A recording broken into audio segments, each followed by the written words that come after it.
বিষয় দেখাচ্ছি আপনাদের। যখন প্লাস্টার করবে একজন মিস্ত্রি, তাকে দিয়ে আপনি এই বিটটা দিয়ে নেবেন। এবং এটা একটা থাই জানালা এবং এখানে কিন্তু বক্স করে দেওয়া আছে। তো এখানে কিন্তু অবশ্যই থাই জানালা ব্যবহার করা হবে, যার কারণে কিন্তু এই বিটটা দেওয়া আছে।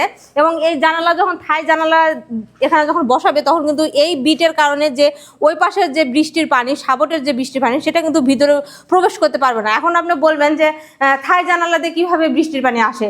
হ্যাঁ, থাই জানালা দিয়েও বৃষ্টির পানি আসে। যারা থাই জানালা ব্যবহার করেন তারা অবশ্যই সেটা জানেন। যদি আপনার পুটিং কোথাও যদি একটু মিস্টেক হয়, তাহলে কিন্তু ওই সাইড দিয়ে কিন্তু পানি আপনার ঘরের ভিতর প্রবেশ করে।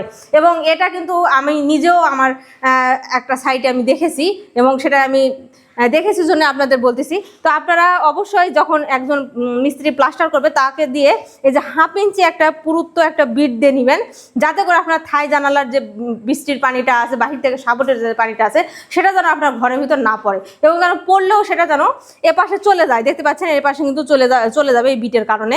এই পানিটা কিন্তু আর এপাশে আসতে পারবে না।